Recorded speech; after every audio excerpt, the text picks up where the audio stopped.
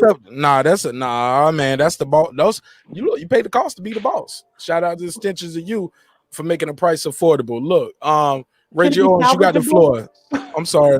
Thanks for the segue. We got to do the ads, man.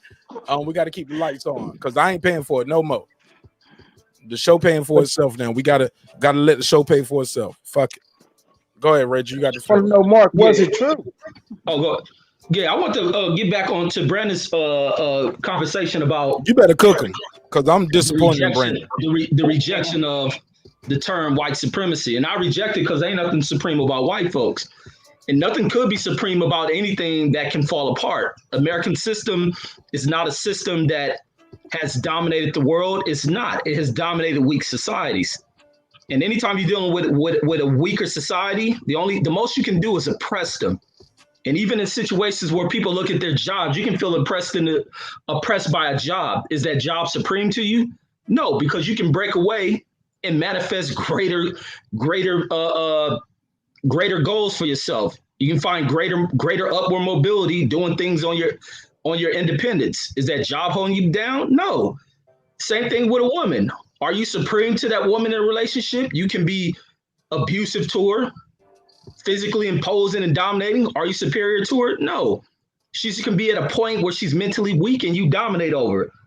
Same thing in white societies. They don't too much dominate over her, but in the time period in which they came and conquest of the world, that's what put them in the positions that they're in. They conquest the world when many of the empires of the African world, they didn't too much venture into the Asian world, but in the African world, they caught empires when they were falling apart. As they began to modernize, a lot of these African nations didn't. So therefore, their advancements in the world allowed them to conquer things. And then with the invention of the gun, they went about their conquest and ruling people. But as time moves forward and people become resistant to the suppression, you begin to break down, the layers of that system that they created. The American white system ain't been as oppressive as it was. It has been chipped away and constantly chipped away. The other aspect in which they flip on folks, because there ain't so much of the physical part of white racial oppression, is more the mental side of it. And that's why people coin phrases of Black folks being bonded by mental slavery. And that's a true concept. There's a huge deal which holds us back with this mental slavery thing. And even I was having a conversation, if it wasn't yesterday, it was 2 days ago with my kids, and we're speaking about their class, and they were speaking about an Asian kid who goes to their school, and I think he barely speaks English or whatnot. And they were talking about the thing that came out about them is how bright this kid was, how smart he was. The Chinese don't deal in that, and the Chinese have been oppressed for a very long time. Did that mean it was a supreme group over them? The Japanese dominated them. But look at that dynamic currently. Back to this Asian kid, which we speak about a lot of Asian kids, is this Asian kid, how my kids are super bright, very bright kids, but they were highlighting about how bright this Asian kid was, how quick he works. And I coined that back to what this Asian kid's parents do inside that home. They probably have a strict parent who don't play when it comes to education. And that's the same thing I tell my kids, because I'll sit in here on when many of the shows are going live, I'm in here doing homework with my kids. And do that mean I'm back here quiet? No, I would yell and cuss the hell out of my kids. We don't get serious about this shit. And I let them know, the same kids you watch who are doing bright things, and my kids go to a advanced school now and shit. So I really don't play the education shit. The problem is with us in this current state to where we ain't enslaved, we ain't bondage, we ain't chattel slaves and none of that shit. But the other aspect is that we're mentally, we're still bound by them. We're still bound by them damn chains inside the mind. And a lot of households don't push this shit to where we can push ourselves forward. We refuse to make kids sit down to highlight these different aspects. I see a lot of elder brothers who like to go back and talk on shit about what they were 100 years ago. We don't live in that time period. Let's speak about the current age we live in. Are we advancing in electronics? Are we teaching any of that? Nobody needs to know about what civilizations we had and what language we spoke back then. We need to advance ourselves moving forward. If that culture, if that history and shit is lost and you're just making it up to patch it up, a lot of people make it up to patch it up to soothe themselves. And a lot of people are weakened by that, and they lose belief in themselves because they don't have that. And they want to reject so much of the society that they live in. This is the society you live in, but you have your own culture. And even if white folks didn't have any play into our existence, what's to say we would have stayed stuck in those ancient ways? Societies are meant to modernize. Society's going to change in ways, and black folks have to wake up from that shit. White folks ain't superior to nothing with us. If they were supreme to us, it wouldn't be all this kind of all this insecure bullshit that they do. It wouldn't be changing of rules within the system if they were so supreme. Supreme things are left alone how they are, and it's not the case. And white folks have learned that when the world became open within sports and competition, they have learned that. They're learning on the world stage when it comes into the creation of open markets, competitive markets, and they're not dominating like that. And they'll have a hell of a way when the African nations and even black people in this country wake up. And that don't mean white folks will dominate the American society forever if black folks woke the hell up. And America needs for black people to wake up. They reach out to black folks for influence, for the influence and modernization of culture and everything else in this country. But that's my thoughts. White supremacy is white supremacy. That shit is false as hell. Say it ain't true, Mark. Can I rebuttal that? Can I rebuttal that, please? Because that was great, Reg. That was great. Ahead. That was great. Can you what? Okay. Rebuttal? I got a few. You talked about. Can you hear me? Okay. You talked about. We talked about. You said that. You was talking about white supremacy and American society. What I'm talking about is white supremacy on a global level. It includes the Russians, it includes the Europeans, anybody that's non-black, or who white people have classified as non-black. What makes them supreme is not, I'm not talking about the states or the borders. I'm talking about the global system that they put in place to oppress people based on their skin color and what they look like. That's what I'm talking about when it comes to white supremacy. I don't look at it as America because I believe America is a concept. I don't believe America is a real place. It's a concept. America, when they talk about home of the brave and home and all that, the America that I live in, I don't see that, and it is never represented that to people who look like me. So when I'm not talking about American, I'm talking about a global. And when you talk about supreme, you gave an example of a woman being battered. That man who is batting her, he has control. He is supreme over her in the context of she's not strong enough to fight him back, which makes his strength supreme over her strength. It doesn't make better. I'm not talking about feelings. Oh, she I'm could talking just about be the action tired of fighting. She Oh, could be tired of yeah, and I'm fighting. talking about the actions and the domination of the constant actions and the constant domination of people based on skin color. That's what global white supremacy is, and that's how they classify us. Else it wouldn't be white supremacy because it would be called classism. That's why I throw the classism argument out the window. You talked about sports and how they dominate sports. We play sports. We may be the face of sports. It's like the Cowboys, because you know I'm from Dallas, so I got to talk about the Cowboys. But it's like, even though I don't watch football, Bruh. the Cowboys face could be Dak Prescott, right? It's all a bullshit. But the owner, the man who calls all the shots, who has a 90-acre facility out in Frisco, that's the person who controls. That's white supremacy. That's white supremacy. That's what I mean. And they control every area of our lives. If they say, Marq Nash, you can't get on an airplane, you will not be able to get on an airplane. I don't give a damn what you do. They put you on a no-flight list. You cannot use it. Go ahead. Tell me the difference. I'm gonna set back. I'm gonna set up and listen. Go for it, Jerry Mark. Jones doesn't own every aspect of Dak Prescott's life. He doesn't. He No, I can was talking about the Cowboys. I'm just saying. I was talking about the organization. And there's white people on that that's team a company, too, bro. And there's white people over there. Why it's different for the white players? Yeah. I'm just saying that's a company. No, what I was saying. Nah, y'all missing the point. Y'all talking about individual. I was using that. I shouldn't have used that example. It was a bad example. Right. There you go. Now Yeah, I shouldn't have used that. That was a bad example. That's my fault. I'm speaking to your What example. I would say is, let's take that out. Yeah, let's take the examples out. That was a bad example because if y'all didn't get the point that I was making. The point is, we can be the faces of all these entertainment industries, but at the end of the day, it's somebody that does not look like us. Most of the time, that is of Caucasian descent. They're the ones pulling the strings. So that's what makes when you control industries. Oppression, though. When that's you control, not supremacy. Okay. I'm gonna tell you what makes it supreme. What makes you supreme is if I use my resources and I use my tools to discriminate based on your color, and I restrict the resources to you. That is supreme. That is supreme because there's nobody to stop them from doing what they do.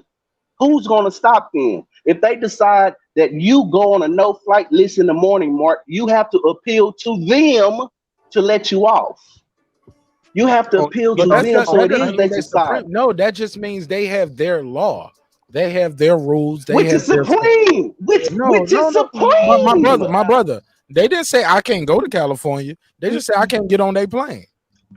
I can still go by train, Which car, means or that they better. can restrict you. What That's Mark? They can restrict you from going in a my car brother. too. I think Can they restrict you? my brother, you confusing privileges with supremacy. Mm-hmm. Two And different it sounds things. like he's basing it on the rule of fear.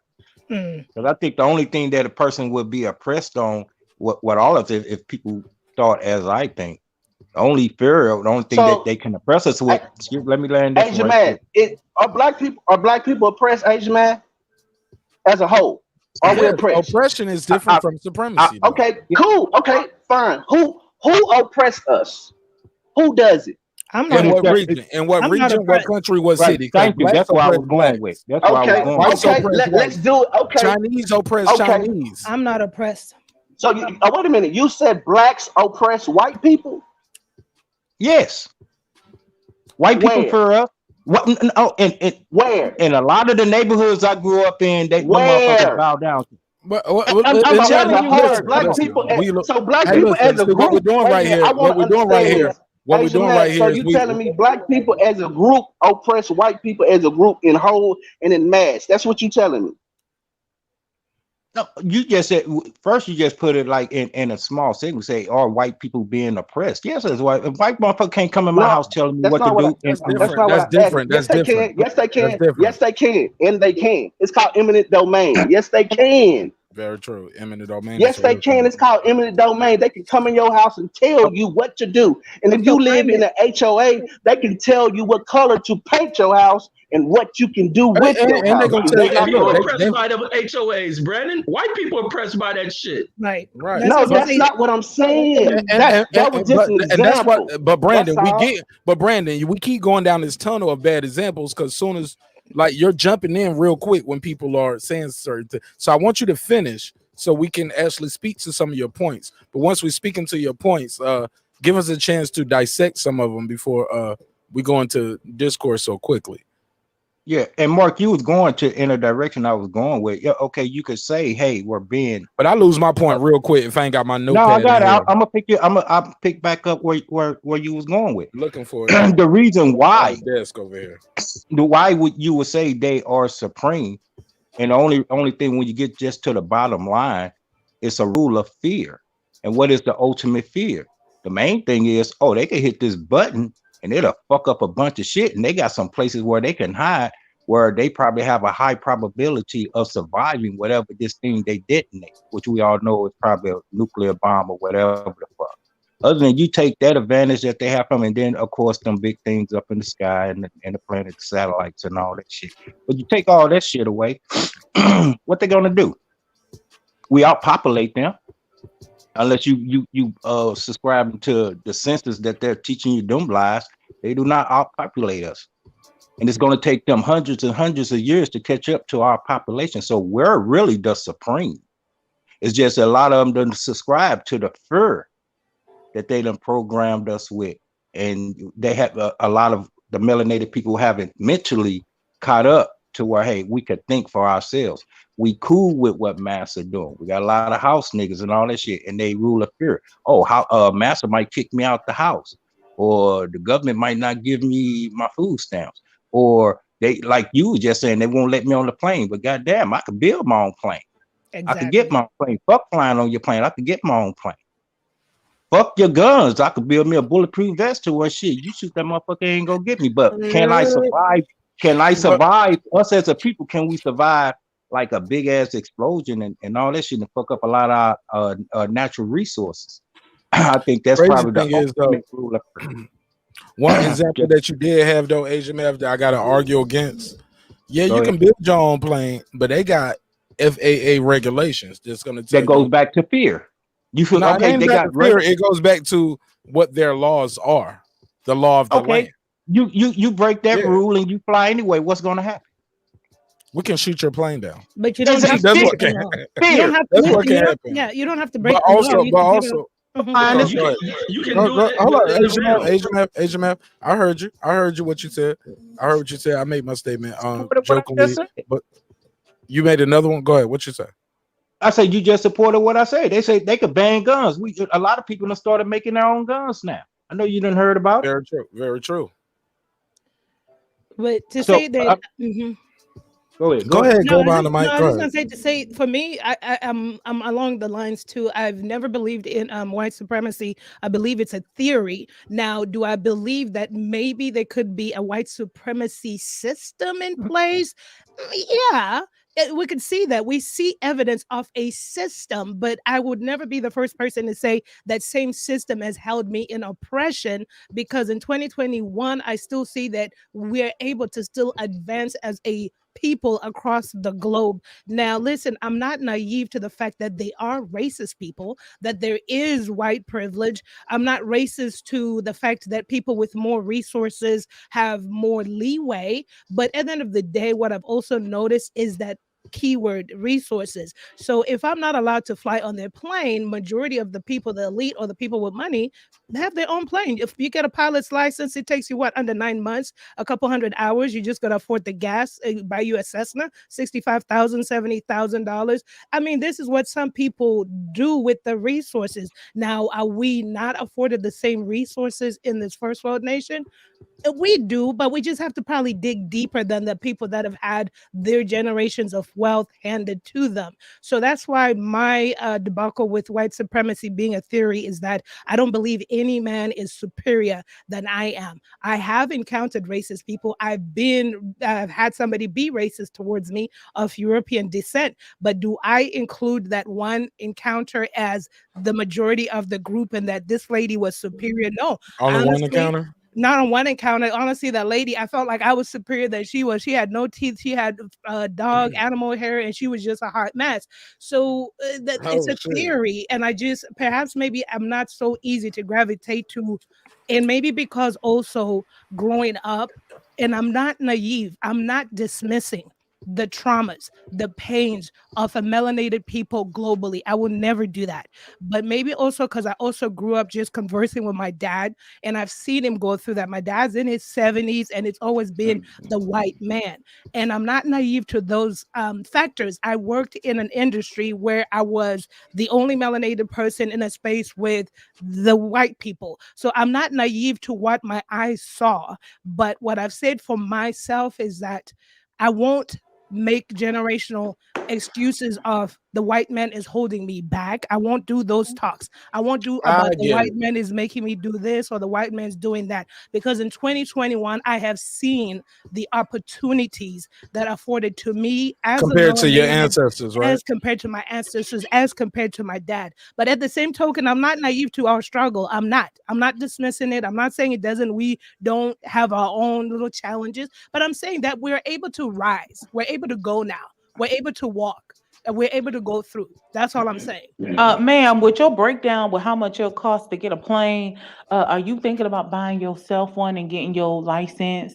Is that's what it is? That's the next step? How'd you know? That's like my ultimate dream. I said my very last dream goal in life is I want property in Texas.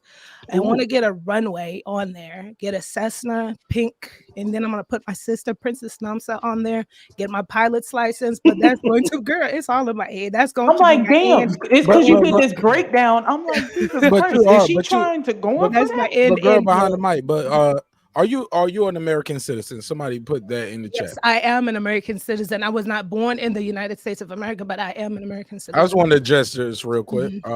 But you are an American citizen. Clear. Why? Who wants to know? He's new to the guy show. named Joe Jack. He don't know. Yeah, he said you're not American. Because he hears the accent, but you're not. No, I'm American citizen. I wasn't born in She's America. not. But I'm an American She's not citizen. first generation. You're what they would call you are what they call naturalized citizen, right? Yes. Naturalized. Yeah. And Queen P is of what they call a first generation, right? Yay. Yes, She's I the am. first generation. So you don't hear her accent, but her parents. Oh, you hear that my parents? Oh, yes. Yeah, but she's especially my mom. You get what I'm saying? Oh, where y'all And, from? Who? The ladies. Oh, my parents are Nigerian, but I was born in the States. What state? If you don't mind. What do you mean? Oh, Florida. I'm from Florida. Okay. Well, everybody don't know. Oh, Queen P, like, oh, y'all don't know who I am, nigga. I get down. No, because somebody asked before, and I said it. Every time it's new. Look, trust me. Every episode, I learned that a long time ago. Every episode is a new episode, and you gotta reintroduce yourself to the audience. Trust me, it's okay. I've gotten used to it. I hope y'all get used to it too. Girl behind the mic. For those who don't know, where is your family's origin? So my family is from Zimbabwe. I was born and raised in Zimbabwe as well. And what state did you naturalize from? Southern California. Cali girl. Cali girl, baby. Cali You girl. go, Reg. Somebody said, "There you go, Reg." They gonna argue. They gonna argue over the politics. Reg's lady is Lady Chan. Okay, Lady Sean is his lady. Okay, Reg, you gonna be cheating on Lady Chan? Oh, we're gonna have a menage a trois. Yo, girl, yo, Queen P, you gotta stop with all, your slick snitching and hating. Yeah, she she be blocking trying to for put real. people. She been Yo, blocking you be all putting night. people in couples. She out with the Matumbo. Queen P, I'm trying to help y'all. Haters. Queen P, I got two. Finger out. Right, I got and look, and just like Matumbo, I got two lines I need you to hold, and they go in the form of an X. Shame on you, Queen P. You got to stop your hate. Oh yeah, Mark. She get jealous. She get jealous when people shoot they shot at another. She's like, "Well, what about Lady Shan?" I was like, "Damn, Lady Shan ain't even here tonight." Emoji. P, Lady He Chan, was getting y'all love. can come. Oh my god. She trying to hold him to another live. Like, well, you flirted with her this time. Yo, remember that? Oh my god. He said that's his woman. You better cut that out.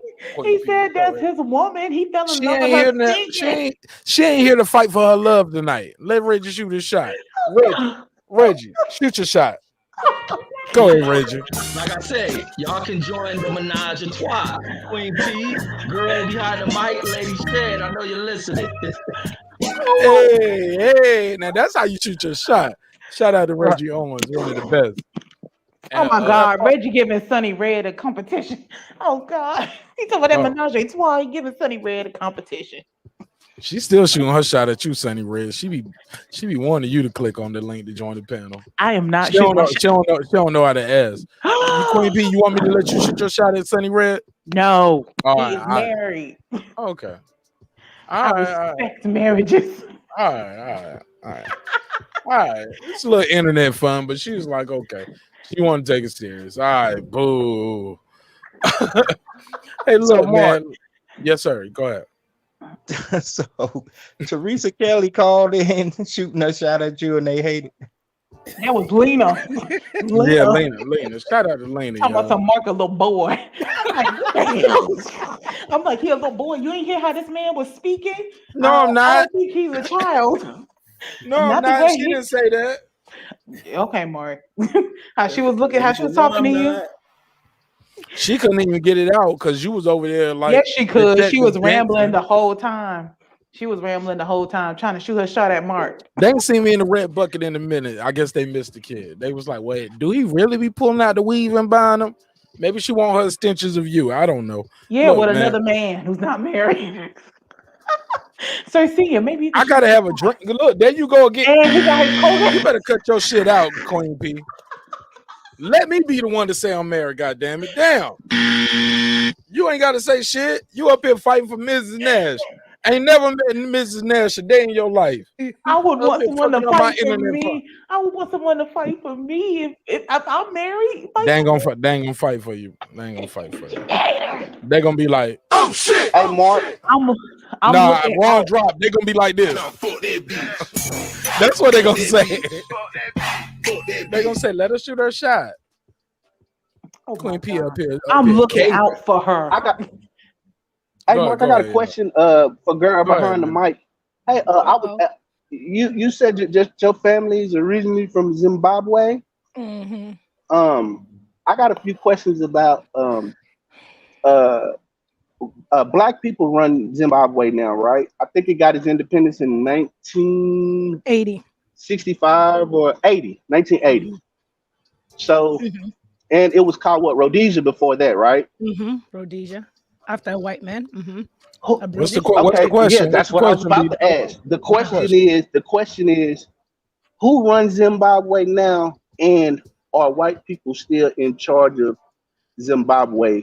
I want to know. Like, This is Colonial so. rule? Are you talking about colonial rule? Like, be Yeah. specific, real quick. yes, are they still tied into the banking system? Or do they wear the wigs for Mm-hmm.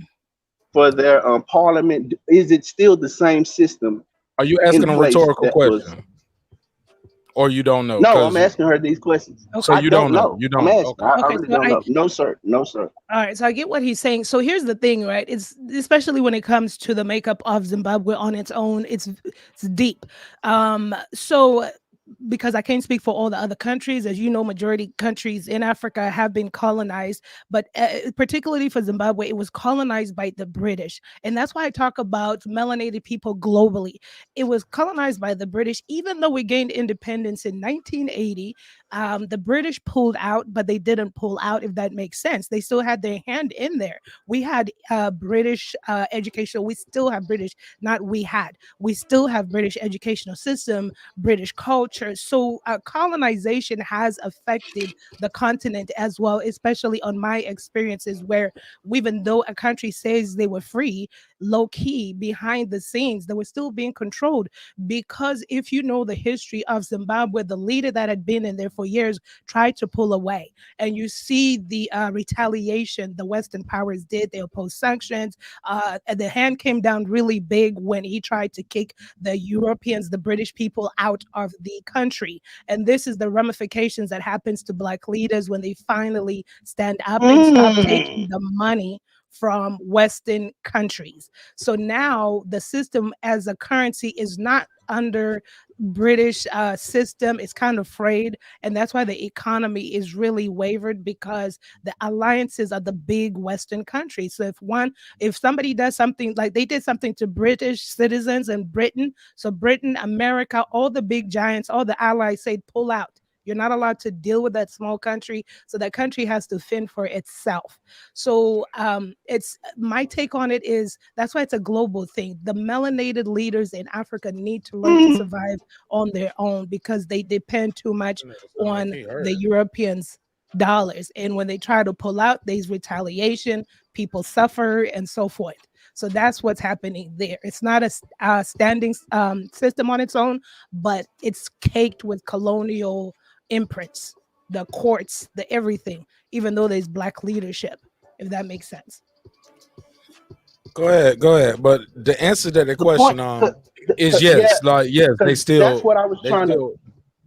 Yeah, So that's why I asked you going they into it. Like, are you it's a just white asking a case. rhetorical question So basically, that I can give you the answer real quick? Like, the answer to all your question was no. Colonial rule is still around. Yes, even in Jamaica. So basically, the point that I was trying to make was, even though that country has a Black president and is ran by Black people, it's still dominated by white people in the education system, the banking system, everything, right? That's Colonial rule. Yeah. And that's oppression, bro.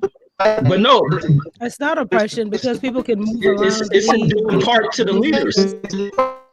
It's destructive. Whose mic is horrible? That was Reggie Owens. Go ahead, Reggie, because Reggie might be on the laptop. That's Brandon. That's Brandon Mike. He said that like, nah, that's Brandon on that bullshit, not me. I'm clean. Yeah. No, hey, Brandon, you gotta say that again, Brandon, because your mic was breaking up. Go ahead, B-Dub. Brandon, you still there? Yeah, he there. His mic muted. Go ahead, B-Dub. Brandon, unmute yourself. Unmute yourself, B-Dub. I did. There you go. I did. Am I still muted? Nah, you I'm good. sorry. Go ahead. Say that again. What I'm trying to find out is because I don't know about all these countries. I study them. I knew the Zimbabwe freedom. I knew about all of that. But I was trying to find out what systems are still in place, even though they are so-called liberated and free. You know what I mean? Like, are they still basically dominated by white society and white supremacy? And from what it sounds like, it is. But No, Brandon, not white supremacy. But Brandon, but that's what we're saying. It's a look, what I get it. maybe we're splitting hairs here. Some of us are calling it supremacy. Maybe I'm using a different adjective or in the systems, you know what I'm saying? I'm using a different adverb, whatever the proper grammar term is. I'm saying oppression, you're saying supremacy. Regardless, they are intertwined, no matter how we split the hairs. And I think we can agree to disagree on the I can semantics agree of with it. that. Yeah, I can think agree at with this that, Mark. point, it's just semantics, But my we brother. both It say is a it's a problem system. though. Yeah. But I'm telling you, but my I'm thing with you, Mark. is We can agree to that. oppression. But oppression is oppression. Because the Chinaman oppresses the Chinaman. Even in the country where it's majority black, and you might have a black president, they're still using when you go to court, the papers say you're going against the queen. You get what I'm saying? Because these are the laws that are in place. I remember somebody told me that about certain I don't remember where they was at in Canada, but they was like, yeah, man, when y'all go to court, just how y'all say the United States of America versus Marcus Jones. My nigga, it's the royal crown of the queen versus Reggie Owens. You get what I'm saying? Right, because it's a British Commonwealth. Yeah. And the So thing, sorry. go. Just to give Brendan real quick. So the thing also is like that exactly, whether it's white supremacy or oppression, I could tell you before independence, my parents would tell you stories of the black people within that country being oppressed with the curfews and all that other stuff, but nothing like American history, no lynchings and stuff like that, but just there was oppression. That was before independence. But now when you talk about the colonial what do you call it, the fumes of colonialisms is still in the schooling system and so forth. But when you graduate from the schooling system, you could go work anywhere because the majority business owners are black. So it's not like, oh well, that one got an uppercut because and then you still have caste systems though, people that are super rich that have connections and all this other stuff, but it's still the melanated people in terms of who's getting ahead. Now when it comes to like the courts and stuff like that, we do bribes. Okay. My mom, when we got here, she was like, listen, when you get pulled over, you don't give the police any money, you will go to jail. So over there, it's not necessarily like white supremacy or oppression now after independence, because if you get pulled over, you go to a roadblock, you slide them at $50 and you good. You know, ain't nobody going to prison, ain't nobody going to jail for real. Like you really got to commit crime. Like, and then they got to even exercise. They got to have like, you know, energy to come catch you and do all that stuff. So it's not America, like, we lock you up for jaywalking. for anything, right? So it's not we like locked Tupac up for jaywalking, right in so America. So it's not a race that's going to look to us as black people in the country to find every little thing to put you away, or a system that's not set up for people to get ahead, if that makes sense. Yeah, and also like let me say this. Also, those failures. Oh, she left. Let me say this about the thing. No, she's still there. She's still there, Brandon. Go ahead, Reg. Yeah, let me say this part about the thing within the failures in independent African countries, because here you have it to where Europeans exit these countries, and these countries couldn't figure it out. Even who was it, the leader out there? Wasn't that Idi Amin, the one who people worship about? He made whites bow to him, kicked him out the country.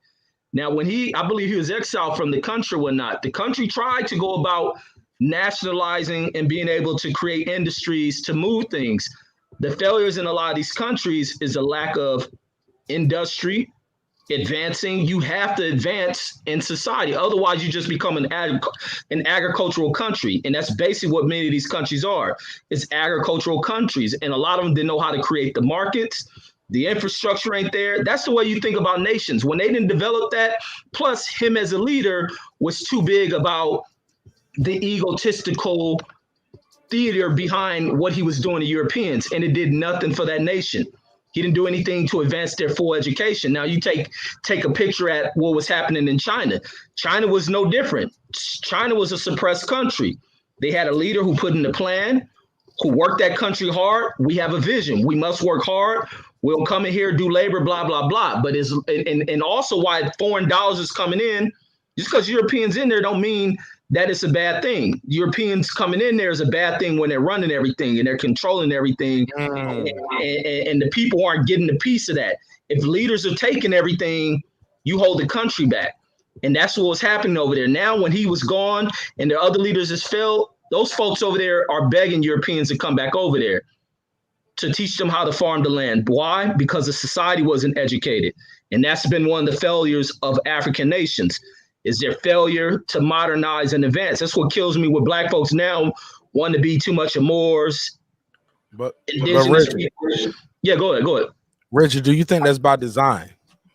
Like when you say can't modernize and advance, like trade embargoes, like Cuba is like when you go to Cuba and visit, you see all those old cars from the 60s that you would see in a gangster movie or something, like because at certain points they were left behind on purpose. It's by design that Haiti is connected on an island, and this side of the island looks this way, the other side looks that way. You don't think it's by design? No, Haiti can break out of it. Haiti's too caught up in staying in the period of sharing about what they've done to defeat the French. What do you know? They still have to pay money to the French. They've been paying them for years and years and years.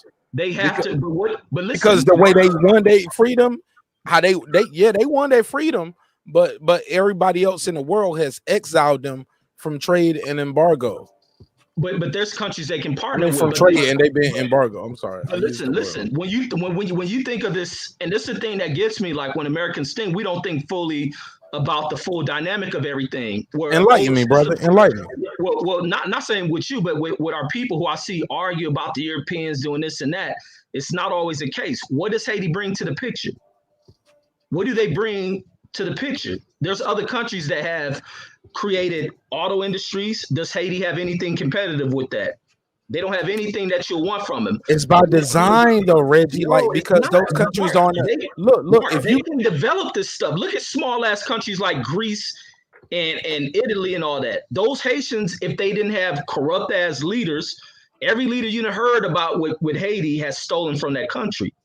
That's the problem. Where do we hear the news from? That's not true, Reg. That's not true, Reg. That's not true. In the United States, propped up since 1913, put every president in Haiti. So what you're saying is not true, Reggie. And also, you said what does Haiti? You said what does Haiti bring? Haiti brings the same thing that Puerto Rico brings. They're on the same island. Why is Puerto Rico a Commonwealth of the United States and Haiti is left to be by itself? Only reason why Puerto Rico is because our military. We bomb that shit. That's which is by design. But Reggie, that's what I'm saying. They imagine California being or Hawaii being split into two pieces. One side of Hawaii got American support, the other side of Hawaii does not. Or even just to make it more local. California, what's halfway from the top of Cali down? Like, just pick a point, Reggie. You a native. Like, you talking about like Fresno or something? Fresno. Everything north of Fresno, y'all people can trade with you. People can tour with you. You guys are a commonwealth. Like, your people can come and go here freely. Like tourism is popping there. We're gonna make sure tourism is popping there because that's gonna be a spot. But also, we're gonna make sure when you go here, you know I'm gonna be safe when I come to Puerto Rico, to Fresno and above. And it's almost like that in reverse. Like Haiti is still paying reparations for a war they won for their freedom. They won their shit. It didn't take Abraham Lincoln or nobody to sign for their shit. They got their shit out the mud, out the blood of motherfuckers. And they was doing some wild, crazy shit when they was killing these motherfuckers too. But they scared the motherfuckers off. They still got the language a little bit and they flipped it to their own way, but they paying reparations to France. There's a lot of countries out there still paying France money, even in Africa. And that's like, even in Jamaica, like people, I was about to do this story the other day, but other news was moving so fast. Like I'm trying, bro. I wish I could move as fast as you do, Reggie, as far as dropping them videos. And that's why I fuck with you heavy, bro. I make sure I'm one of the first ones to comment on your videos because I love what you're doing. But my brother, like this shit right here, we ain't got enough time in one episode tonight to talk about it. This is a whole episode of its own.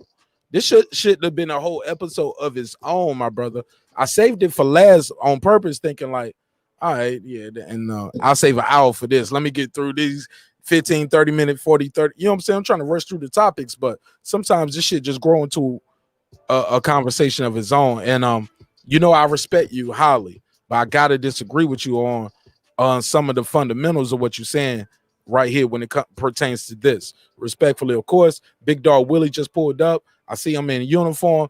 I think Big Dog Willie don't even be at work sometimes. I think he put this on and walks in the bathroom or somewhere because he was like, if I got my uniform on, Marq Nash gonna give me primetime billing. He gonna make everybody shut up and let me talk. So he put the uniform on even when he off work, just so he can get his point off in peace. Go ahead, Big Dog Willie. You got the floor. Respectfully, my G. Thank you again for your time. Thank you for your service, and thank you for everything you're doing. Go ahead. He's our man on the ground, giving us our COVID updates. True or false? I've been saying that for months now. Yeah. But you're my local expert, right? You're the expert to the panel. I'm not an expert, but I can tell you. You got firsthand experience. How about that? Day to day, firsthand experience. Fair enough. Yes. Fair enough. All right. Okay. Big Dog Willie. Did you want to speak about anything dealing with the COVID-19 situation? Where you want to jump in that? I'm all for it. I was wondering because a lot of Africa. I've been there a couple of times, and they're basically a bunch of old school colonies that the country split up. However, the Europeans want to split up, bruh. I just gave you that warm introduction. You gonna disrespect the whole continent? No, the whole continent is like that. The continent is fucked up. Let them preach. It's fucked up. It's fucked up. All right, go ahead, Big Dog Willie. And after that, Big Dog Willie. After you finish, now I gotta let the two sisters who are one is born on the continent and one is first generation. People are fucked up, but the Europeans took over the whole. They had this thing called a scramble. Quit that, man. I'm sorry. They had a whole thing called the Scramble Africa in the late 1800s, and all the Europeans went down there and fucked it off. And so when they after the World Wars, they started branching off, and the country started leaving the European countries started leaving Africa, and how they split up the continent, I should say. And they split up by their own borders and what they had basically owned, what the Europeans thought they had owned. And so a lot of the Africans who are down there, they're separated by tribes, and they put these people in these countries, not separated by tribes, but separated how they wanted to do it. So a lot of people were warring with each other and they get along. And the Europeans knew that, and that's why there's a lot of conflict to this day between civil wars between them. Like the civil war between in Sierra Leone and Liberia, those are a lot of tribes not getting along with each other for centuries. And that's why that's why it's hard for them to build a decent government half the time.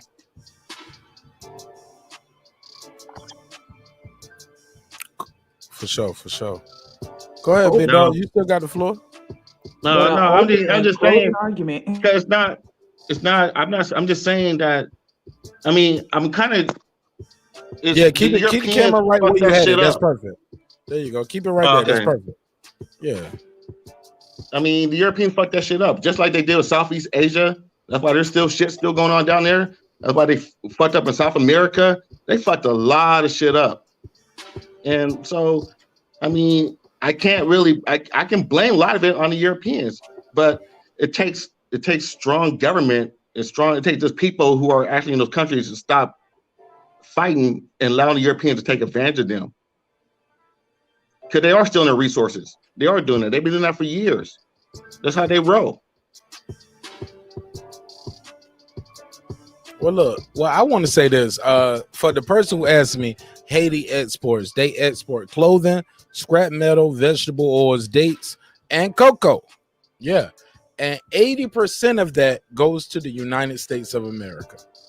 So at any point, you know what I'm saying, America can help them more than they are, or can help them less, because that 80%, what is the tax on that? You get what I'm saying?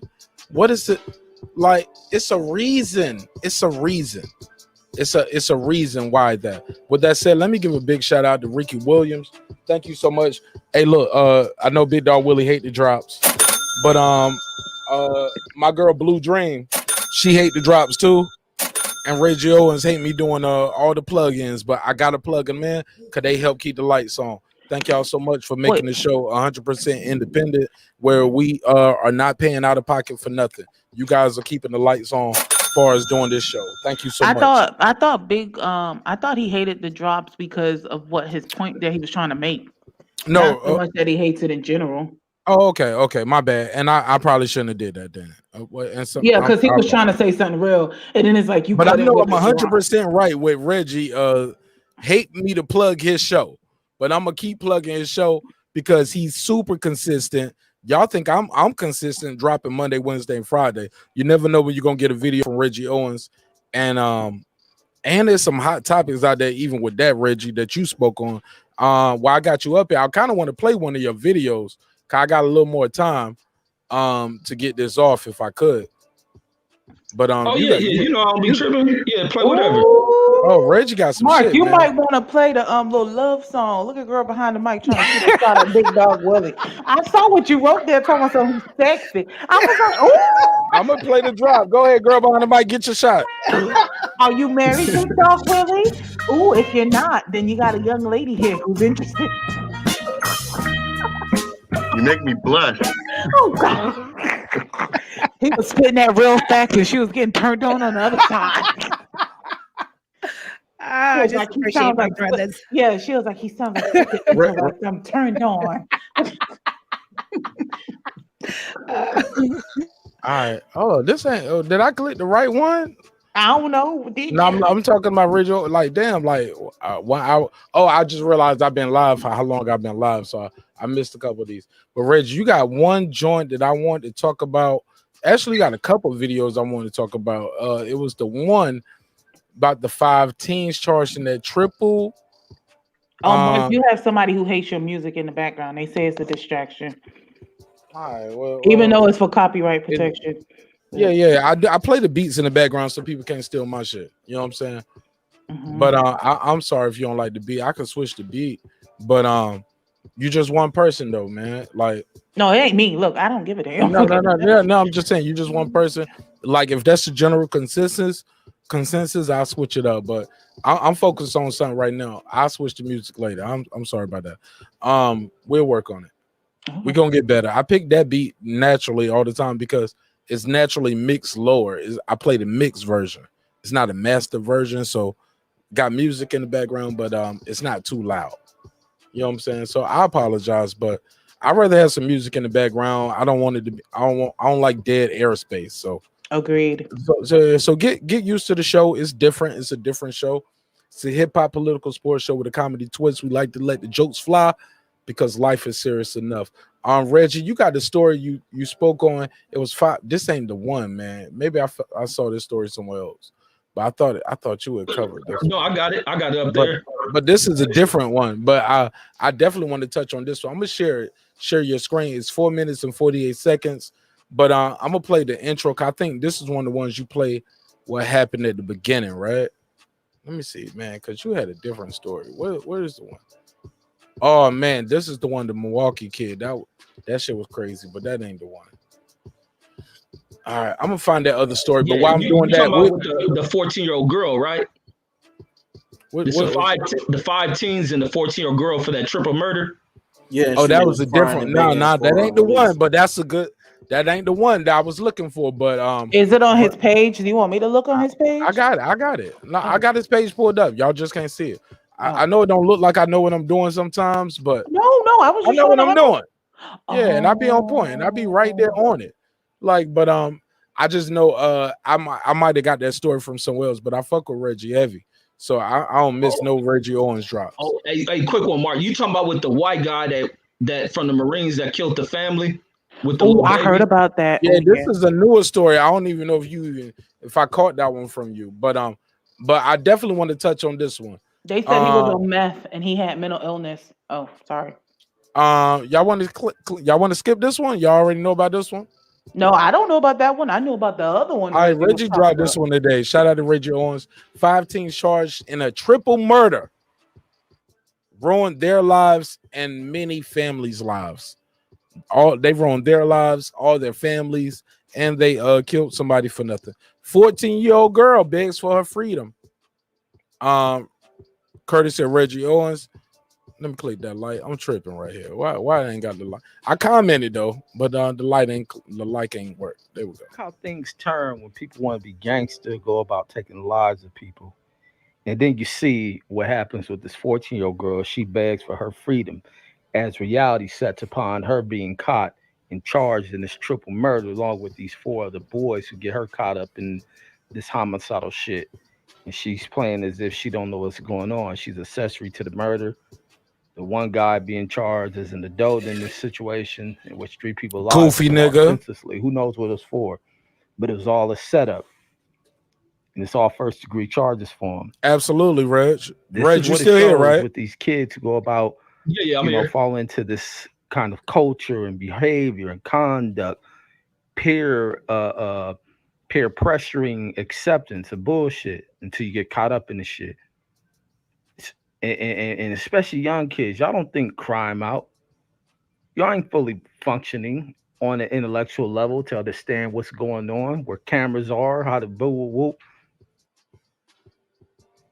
And now you end up in these situations, crying for your life. But the hands of justice is going to go about teaching you these lessons and make you an example, and hopefully other kids learn from it. So listen to the shit that these kids got themselves caught up in, and how this 14-year-old girl begs for her life and that she wants to go home for mommy. And I guarantee you, she wasn't listening to no one in their house, probably rebelling and shit. These young kids who are no different than her, they congregate together and they fall into this bullshit. All their lives are fucked up. And now these kids develop into their true potential selves. Going in, you find so much intellectual shit in people who unfortunately develop this shit in behind prison walls. But check this shit. Teens between the ages of 14 and 18 have been arrested in a triple murder. In court today, Laureano Cosme appeared for arraignment, and his lawyer entered a not guilty plea to 3 counts of first-degree murder. This, as new interrogation video shows the youngest involved, a 14-year-old girl, pleads with police. We are blurring her face and voice due to her age. I'm never going home. I just want to go home.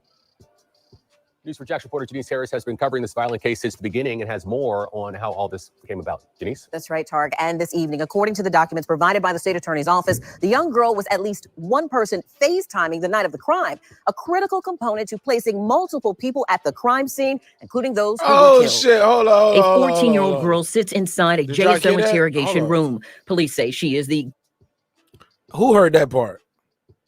Yeah, most definitely. I heard it when Reggie dropped it. That was the crazy part. I'm waiting to She get was on this one. FaceTiming, and her FaceTime is a crucial piece of evidence that they are using to ID other defendants in this case that you see on screen. Let's go. That's right, Targ. And this evening, according to the documents provided by the state attorney's office, the young girl was at least one person FaceTiming the night of the crime, a critical component to placing multiple people at the crime scene, including those who were killed. A 14-year-old girl sits inside a JSO interrogation room. Police say she is the getaway driver for a triple murder. I need you to be honest with me and straight up. I already told the police I was going to do any and everything to make sure the truth is known. The teen says she was called by one of the boys involved in the crime to drive them to an unknown location. I didn't know where we were going. It was like, can you drive us somewhere? I was like, where? Only 14. Like. The girl would drive the teen boys to Callaway Cove Apartments. And by the end of the night, Sarah Cancel Uriola, Angel Natur, and Randy Garcia were found shot dead in the same apartment. After talking with police, the reality of what this 14-year-old is involved in begins to settle in. And I just want to go home. Police call her mom. Well, can y'all work something out? I need to come home, Mom. I know you do, babe. Oh, you but I home? need to know what's going on. They won't even tell me what you're being charged with, first of all. Keon Lester, Keyshawn Glover, and Robert K., all 18 years old now, are all charged with felony murder. And 14-year-old girl is charged with accessory. Owen Laureano Cosme, the accused gunman, will be tried as an adult in the case after he was indicted for first-degree murder. Inside the interrogation room, the 14-year-old pleads with police that she made a mistake. I just want to go home. I know. Why did they have to call me? Why couldn't they call their sisters like they always do? They already have charges. Why couldn't they just be? They already got charges. I just want to go home. That's what she's saying. Now on the way. Now she said at the end of the interrogation video, she went along with what they told her to do because she was generally afraid of men. That was the last part of Reggie Owens' video. Reggie Owens, thank you for being part of the panel. Thank you for providing this reporting. And I would be remiss if I didn't give you opening statement on this. Does the young girl have a case at all? Because she is 14. It sounds like she didn't have a lawyer. Even if she signed away her rights, she's not at the age to sign away her rights. Her mom's like, I don't even know what you're being charged with. They ain't told me nothing. She ain't got no lawyer. Excuse me. She doesn't have a lawyer. Excuse me. Reggie, does she have a case? In your unprofessional opinion. You got the floor, Reggie Owens. Thank you for the reporting. And after that, we'll go to Big Dog Willie and Cersei. You mean as far as her innocence? Yeah, she's 14. That sound like that confession. She didn't have a lawyer present and she didn't have a parent present. She is a minor. No matter how horrendous her move was in this case, she's still a child. She's 14. But you heard who they had on the phone, right? So it could have been the mother didn't have transportation. Police had her on the line. And her mom gave verbal consent over the phone. Yes, and listened into the conversation. And it's not like the officer's gonna speak into what she's charged for. They're gonna see how much they can build against this girl. So her mama could have said, no, don't talk to my daughter without a lawyer. Her mama might have failed her. Her mom could have said that. And when she gave consent to go forward with that allowed the officers to speak with her. And plus what they spoke about, her FaceTiming. That's the evidence. All these young kids are doing that ish. I know so much about what's going on back home because what these kids are FaceTiming. And I know a lot of young kids who I watch as little kids who I know are murderers behind what they get on beefs, on YouTube Live, Instagram Live, more Facebook Live. They taunt other hoods, and that's exactly what this girl was doing. And that's why the police have that. And that's why I'm saying these kids are so young, wanting to glorify what they deem as gangstified behavior, but not logical in their senses and the way they think. Everything is recorded. Everything is a collection of data. And these fools think it's gangster to go around recording stuff to catch bodies on their record. And that's what that girl was doing. She talking about she didn't know what she was doing. She knew exactly what she was doing. And she's probably been rebellious as hell, giving her mother hell until now when the ish hit the fan, that's when people want to start to appreciate who they really had. And a lot of times with teens, you deal with this rebellious behavior. And now all these teens, they F their life up. But this young girl realizing that her future is lost. She's going to spend it behind them bars. And police got a great case against her. And the other foul thing is that she knew, because she didn't go and report this directly to the police. She probably around clowning, doing all sorts of stuff. And guess what the police going to have? That she wasn't remorseful. They probably got her partying, carrying on with her life until they caught them. So she's going to spend a great deal of time. She ain't got no case. Go ahead, Big Dog Willie. There's a lot of things wrong here. I can't agree with Reggie on it. She is 14, and to be honest with you, where was her mother at? And why is she driving a car? I mean, somebody's letting her do that, and her mom's not there. It's not an excuse, but it says a lot about what's going on in her life. How do we know she didn't sneak out the house? Maybe the mom was sleeping, because many times you hear that. There's you. I mean, when you raise a child and your child is 14, I know with my mom and my mom, I grew up in a single mother. She knew when I was fucking up. She knew. You got to keep your eyes open. Her mom wasn't really around like that. You don't let your kids. You don't. No. There's some problems wrong with that. I mean, she could be rebellious, But I mean, she's not. There's something that she's not doing right. Mom's not doing something right. So, I mean, and then you have young men. What she do hanging around all these young guys? I mean, and why is she out driving the car late at night? But many They There's a ain't lot young going guys. wrong They with were that. old guys for her. They weren't young guys. Oh yeah. I mean, they old guys. And I don't know. I can't see She it. won't hanging I out mean, with there Dan are some Savage badass and kids, Topanga. huh? Yeah. I said this There are one some badass Topanga. kids, but I can't see that just squarely knowing what she was doing. She just let's plan out together, and then I want to drive away, and I want to do a California turn right here. Nah, it's not. There's a lot of she was peer pressuring to that shit. And really? and huh? She was peer pressured into it. Yeah, I agree, big dog. I agree. I think peer pressure. I agree. The reason I would say that is because looking at the case, that's a 14-year-old girl. I give you a case in Texas. This guy, this young kid ran over a drunk driver, ran over people, and Was he they black said or white because he first? was Let's start wealthy. there. He was white. He was white, and they said because he was wealthy, he was a wealthy. They call it affluenza, and he got a chance to. That young 14-year-old girl shouldn't have her life taken away from her because she probably didn't understand the gravity of what she was doing and participating in because of peer pressure. If she didn't pull no triggers and she wasn't at no murder scene and she didn't do anything like that, She was she at a doesn't murder deserve to scene, have bro. her She was life. the getaway driver. Oh, that's bad. I'm at work, so I'm in and out. I'm at work. She I'm was in the and out. I'm getaway driver. sorry, She y'all. was the getaway driver. But she was like, why they What didn't I would- call their sisters? Why they didn't call one of them? this- They already got and I think charges. And I think her mother. Brandon, they FaceTiming Go while ahead. they about to do this shit.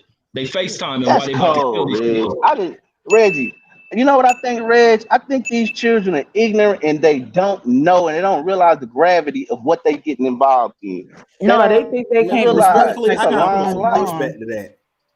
Nah.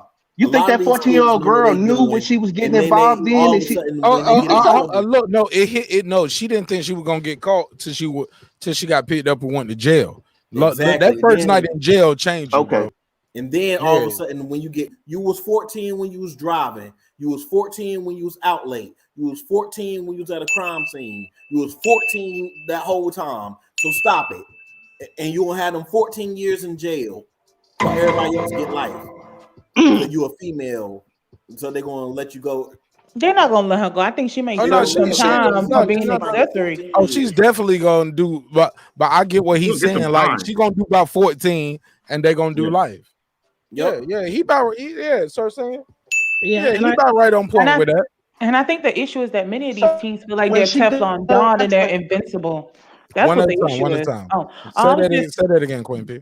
all I was saying was that many of these teens feel like they're invincible, like they're Teflon Dawn and they can't be touched personally. And then it's like now that you're in jail, and just like what Marq Nash said, that first night changes everything because it's like, oh my God. Because you hear the stuff, but some people feel like it'll never happen to them. So Yeah, that's when you realize I got to start talking, or I'm gonna have to do life. Right. And I think I wasn't really going to talk about this because it's so sensitive, especially when it comes to children with me. And only because it's like it should not have happened this way to her. Obviously, and respectfully, this is not a knock, just observation and opinion. The adults in her life seem to have failed her in this path. And I only say also the other thing is she's 14, she's young. We all have to remember the brain really develops at the ages of 25 and above. It's not an excuse or justification. No one knows what home she comes from. No one knows the mental capacity. They cannot make any decisions or sound decisions at 14. No one knows what was going on. And this is another thing of the haves and have-nots. If she did come from money, just like maybe the one example we had earlier, I don't know if the white kid came from money, but I'm just saying if you have the resources to hire a Gloria Allred or a high-profile attorney, she could probably get leniency according to whatever it is. It's all about the money system here in the Western countries. But what I want to say is we also, and I understand it's a difficult thing to really dissect, but I was that 13-year-old that snuck out. I was a bad child. I was a bad child. So I see how you can make bad decisions. At about 18 or 19, I was involved in a toxic relationship. And the dude, I loved thugs at that time. I wasn't reformed. And the dude I was with, he pulled up and he created a crime. And I was taken to this place, woken up, taken to this place at the like 2, 3 in the morning. I was naive. I was 18, 19. And he just said, run me to the corner real quick. I didn't know. I just ran him to the corner real quick. I should have knew. Park the car this way, keep the engine running. I hear gunshots. The dude runs in the car. We leave. I'm an accomplice.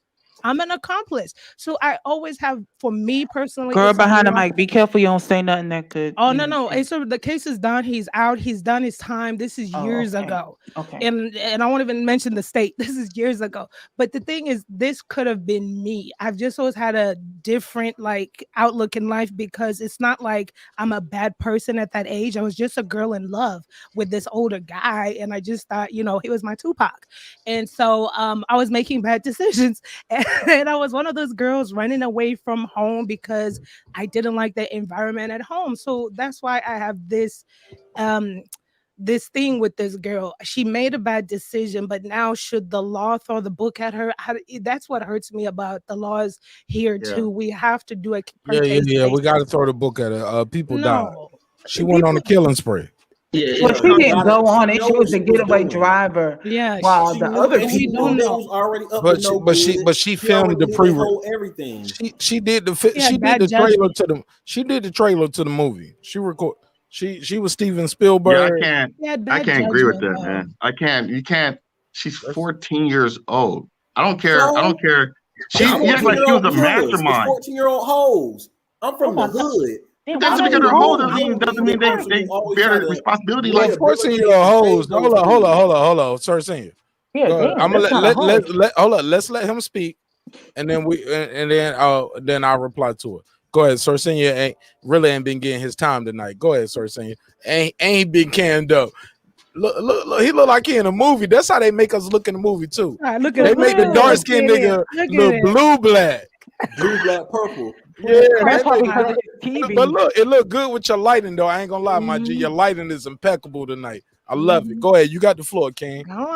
Get your bars off. Hold on, go look, girl behind the mic. I don't know. I heard that motherfucker. Looking all chocolatey and I heard your ass. I didn't say that shit. I didn't call that nigga chocolatey or nothing. You trying to fuck out of here. Senior. Now you trying to drop my YouTube ratings right here, and I ain't gonna let you do that. You need to put on that little song. Okay, she's trying to get her flirt on with Sir Senior. Nah, she won't flirt. She was sneak dissing. I caught that shit. I know the difference between her flirting with Sir Senior and sneak dissing me, nigga. I'm familiar with it. Look, I watch all her Dream Zone interpretations. And that ain't in none of my motherfucking dreams, girl behind the mic. Get your goofy ass up out of here. I'm gonna get your ass. Well, let me put you on the screen. Let me put you on your icon on the screen. What about Sir Senior? I'm gonna get you in these 5 skateboards popping out your skull. The fuck up out of here. You keep on joking on me. All right. Go ahead, Sir Senior. Go ahead. Seriously though. We look. We like to let the jokes fly because life is serious enough. Go ahead, bro. Facts. You got the floor. But respectfully though, that nigga lost his point. Go ahead. He's gonna try to find these it. kids is bad. Man, Marq Nash, you know these kids bad. One of them kids tried to run up on you. In Vegas, right there. That Reggie Owens sent the Golden Lords on me. But it's all good. And I want to say, I want to follow behind Sir's point, because being 14 don't mean shit. Those are some of the most violent people in our society. Got to address that shit. Go ahead, Wait a minute. We kind of sound like we kind of sound like Bill Clinton wife. Oh, are we saying they super predators now? Oh shit! Go ahead, Reggie. Unmute. Like it's free smoke, I guess. He asked you an open, direct question. Oh, the Sir's finished. But now he asked you an open, direct question. I thought. Or was that a rhetorical, sir? Let me ask. No, that was a real question. Okay, it's open, direct, sir. I mean, when she made that point, I mean, you looking at. I don't agree with. You know, it hits when you hear a white woman say some shit, but you know how people cry about the crime bill and they targeted black folks? No, they didn't. But the 94 was a very violent ass time, and it was vicious shit going on. A lot of the crimes you see throughout these major cities, ain't being committed by adults. They be being committed by young, unguided young kids who come from underserved backgrounds. Even what you were saying in Vegas, there's a lot of homeless kids who sit out there late night on the strip looking for marks. They looking for people to target. There have been so many shootings since this COVID thing on the strip, which has been crazy. There's been the police department had to reorganize its sources of how many cops to put out there. You got cameras, an increase in cameras because they've been shooting people out there. There's a lot of ill stuff that goes on in a lot of these cities, and it's being carried out by young folks because the opportunities are gone for them. The house, inside the house is held to them, and they got to find ways. These kids got to eat. And that's the one thing with an unguided society. A society that don't provide nothing for someone, these kids going to begin to eat what's inside. And the people they target are people who live within the community. I know a lot of these young kids who got murders on their records, who got attempted murders on their records, and it barely even started high school if they even went to it. Facts. So her being 14 don't mean two bits of shit. Being her mind ain't developed yet. You know how they say about the mind ain't fully That's true developed. though, Reggie. That's facts though. You can make critical decisions, but you know what you're doing. These kids know what they're doing. And does prison rehabilitate them? We know that the prison system is failing at that. But what else do you do with them? Give them a slap on the wrist so they can go out and do it again? I know a lot of folks who commit these things, they go away and they return to doing it again. Some people just don't break their habits because of the environment. Reggie, I just don't feel like. Do you think canceling? Do you think canceling, Reggie? Reggie, do you think canceling? Everybody, I think. I know Brandon was saying something. I know Sir Senior was also saying something. Yeah. Reggie, were you speaking to somebody direct right there? Because I know Sir was speaking to you direct. Were you speaking to his point for anybody, or were you talking to Sir direct? Because I don't want everybody jumping right in. No, I was speaking to his point about the super predator thing. But somebody asked you a question. Then who was asking a question? Was that Brandon or Big Dog? Or Sir? Brandon. Go ahead. Ask your question, please. What's your question? What? Because you was Reggie saying like what do we do with them if we know that children's minds are undeveloped and they commit violent grown-up crimes? Then that's a societal thing, and we need to give them counseling. You just said the prison don't work. So if we just throw away the key, like you said, they gonna get out and repeat the same things. That's a young black girl. I'm pretty sure that if they give her 10 years, by the time she's 24 years old, that she's gonna have a whole different outlook on life, and not the same person. Maybe. You broke up a little. Brandon, You're you breaking up. Brandon, you breaking up. But go ahead, Big Dog Willie. But Brandon, you breaking up. It's just contradictory that Reggie's saying this because it's either they grew up in this bad society, but just like Brandon was saying, but you throw away the key. And they know what they're doing, but it's not their fault. Oh, Winners brought up a point that I wanted to talk about. I didn't contradict like that. Y'all making that up. Just because. No, you did say that. You did say that. Let them clarify. Let them clarify. Just because she's 14, I'll speak about the mind, how they state the mind isn't fully developed. Just because you're 14 don't stop you from not knowing that it's wrong or right. Now, she may not make logical functions, but murdering somebody, participating in murder, the mind is developed to know that you're doing that and to know that it's wrong.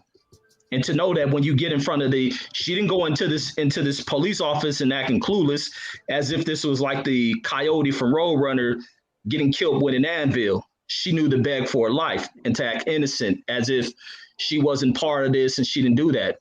Like I state, I don't just watch this shit on news. I grew up around these young kids who I know personally who commit these type of crimes at this age. I got a brother who does shit like this, who's sitting in prison behind the shit that he does. Do I make excuses for his conduct? But I wish the system did something to rehabilitate these kids. And it's also one of the things I always talk about. You get a lot of these kids who go unguided because a lot of this shit stems from the household. You get parents who don't push education. You get parents who don't sit their kids down. they quick to make these kids go outside and play unsupervised. And that's where a lot of this mischief and shit begins, from unsupervised children with no adults around. That's the problem. And being with that, these kids run out here unguided, juvenile, delinquent type behaviors. They're gonna commit these type of acts. So my question is, Reggie, reason why I was saying that, this is the thing. Then what should they do? It's a societal thing, right? You got to catch it. A lot of times this shit is communal. A lot of communities don't push that type of shit. But you go into other communities, they pushing, like we talk enemy talk. When I talk about shit, and it be sounding weird as hell to me if I can talk about my childhood, about where I went to elementary school, and I'll use language like in my enemy's neighborhood, or where my mom and them own some rental property is in an enemy neighborhood. That's the type of environment that we raise with, and I'm sure it ain't just an LA thing. I know it's a Chicago thing. And it's I know, but but thing about it, a lot of other neighborhoods you're talking about, they have resources to get people out of this situation, or they're already out of the situation. If you go to a middle class white neighborhood, the resources are there. Yeah, they're there, but those kids in middle class areas that commit crime. Yeah, but what I'm saying is the reason why they're committing crimes is not the same reason why these other kids at lower levels are committing crime. Not as much, I should say. Yeah, but I think everything stems from something. You can live in if poor people carried upon different mentalities. Like how? All this shit, I mean, that's what I'm saying. Listen, you got to start reversing things. A lot of things that affected LA was when did this shit start to change? In the late 60s, early 70s. And from there, things began to snowball. Many people didn't see what we was leading into.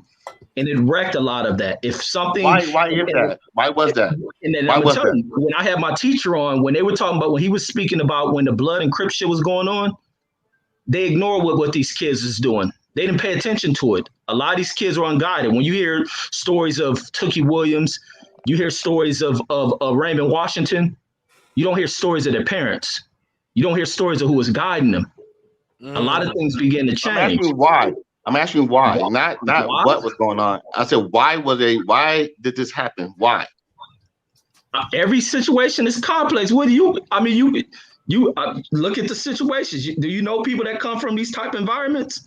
Yeah, I do. My family, actually. So the thing about it, a lot of it is from poverty. A lot of it is from not having jobs, and they had to do what they got to do to survive. Some of them are working multiple jobs to make sure they have a roof over their head. Some do, but not all of them. And some people are not built like that. There's people who are stronger than others. But if you put a bunch of white people and put them in the same situation, like in Eastern European when they're always fighting and shit like that, they had the same mentality. They got the same mentality now with them being rich. What are you talking about? No. We're talking about. No, we're not talking. That's a completely different story. Right now. That's a completely different story. That's a completely different situation. So that's out of greed. That's out of greed, not necessity. Some people just evil. Yeah, some people just lazy and they rather take. But you're calling a lot of people in the community evil. So all black people who do these things crying are all evil people. A lot of them are. Okay. So I disagree with that. I don't believe that. I don't believe that. Thing to do. That's the nice thing to do. That's how you get on. That's how you be popular. That's how you get shares. That's how you. So that's what white people say. Oh, you guys are in the situation, so you guys are all evil. That's right. That's right, big dog. And the white people who do it are evil too. I don't think so. I don't agree with that. It's just we have to understand that some people don't have the resources or the know-how when it comes, and they live in different communities where they don't have these resources. Facts. Listen, if what somebody you were just saying earlier, girl behind the mic, that you can let her finish. And fly off and not take their planes. Sir, let her finish. Because I'm an adult and I've gone through life now. I'm an adult. I've gone through life. But as a juvenile, as a young person that made these types of horrible mistakes, I society, heavens above, like I survived, you know. And I'm not one to just want to throw away like these babies. It's not their fault. And listen, if you take a life, bye-bye. Like, I can't help you. I don't care how old you are. But in this case, it's very fragile, right? We don't know how much she knew. We don't know if they're like, let's go kick it, let's go here, or drive the car, whatever the case is. And perhaps even if she knew what was going on, though, she still deserves some kind of rehabilitation where it's not harsh on her. And there is a lot of people, I think there's a girl, I have to Google her real quick, years ago, that there was a study that was conducted that was shown a lot of minority women who were incarcerated for such crimes, being accomplices, not knowing, or you got that boyfriend that lives at the house and he's doing illegal things and they get caught up in this. I mean, I just think it's people that don't have accountable. Why all of a sudden but these are children. They're children. Have a way out. Why she need to get out of jail free card? She's the type that need to be in jail because she knew what she was doing. She knew the type of people she was dealing with, and she said, "F the law. I'm gonna do what I want to." And I'm gonna laugh and that's joke a child. while I'm doing it. No, that's a child. No, I disagree. I disagree. That's a child. A child. I'm gonna tell you why. Because a child. I'm a father. I have a 20-year-old daughter and a 12-year-old son. My 12-year-old son, if he was accomplished a murder right now, he could not comprehend or even wrap his mind around what he did in the gravity of of what he participated in. Yes, he may know that that what he did is against the law.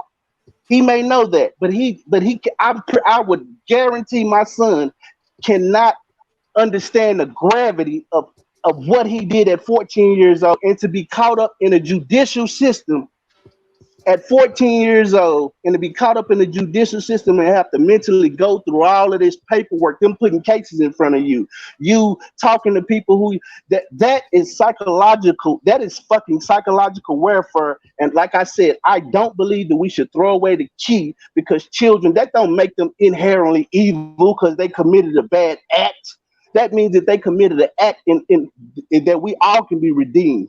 So we don't throw away no damn key, especially when it comes to black people. That's the problem. That's the white folks mentality. Lock them up and throw away the key. And the crime bill did target black people because it did what it was intended to do, which Joe Biden apologized for. And the people who wrote the crime bill said that we unfairly targeted people. We gave people, minorities, black people, longer sentences based on this crime bill. So it did target I wonder, us. what is he going to do That drug sentence was done before the crime bill, Brandon. That shit was done during the Reagan administration. But going to this shit, just because you jail people ain't got shit to do with it being with white folks. People put too much of this God complex behind white people. If you ran an all black nation, what you gonna do with your criminals? Are you going to give them? There's no such thing, Reggie. There's no such thing as an all-black nation. We don't even know what that is. Brandon, if you can give me example, give me example. The hypothetical. If you had a black nation, yeah. I don't even, Reg, I'm gonna be honest. I ain't even never thought that far because it's so far removed from my thought that I don't even know, man. But I bet you we wouldn't be throwing away the keys. And from what I understand, there was no prisons in Africa before the European arrived. From what I understand. So what did they do? No, what they did, what I believe they did, everybody knew society and everybody lived. That's like Sharia law. What you talking about is Sharia law, Reg, and people are against that. So which one is it? You know what I mean? That's a slippery slope. That's all I'm saying. So do we cut people's hands off when they steal? Do we, like, what do we do as a society? But I can tell you that this United States penal system does not work, and that it disproportionately locks us up, melanated people. I know that. I know that like right now, we even program, we want to throw the book away at our own children. That's a 14-year-old girl. She's probably she's probably just got a menstrual cycle a few years ago. So she probably don't even know how to clean her body. But she participated in a grown person act. I understand that. Let me ask you this. Very simply, you know that 9 times out of 10, since you want to bring, oh, well, black people are done wrong by the law. We are. That's blatant. We are. But does that stop you from speeding? Do you speed? Yeah, I might speed, but I don't commit quadruple murder or triple murder. You get what I'm saying? Exactly. So I you don't broke the plant laws that you bombs. felt was good enough to get by. But you're And not all of us in 14-year-old the girl brand of either. Washington too. No, but I was a 14-year-old boy and I chose not to do those crimes. And who You don't told you think, not to hold do on. it? Let me be clear here. You don't think it was other guys that was my age committing crimes that put them in jail for No, years? that's not. Yo, That's not what I'm hold saying. on. Let me be clear. Yo, I remember when I was a kid. I ain't gonna say these guys' names because they are out of jail now, and this is a real story. I'll paraphrase and change the story to their protect name, the too. people. Yeah, I'm saying. But let's just call BB. BB and yeah, I'll just say BB. You know what I'm saying? Like, nah, I'm serious with these. I'm serious about this. But basically, these guys played a game of I don't even know what the game was, so I don't want to speak too much on it because I never talked to him about it. I just saw him years later online on MySpace, clicking to be my friend. I'm like, nigga, you out of jail? I didn't know you was out of jail. Okay.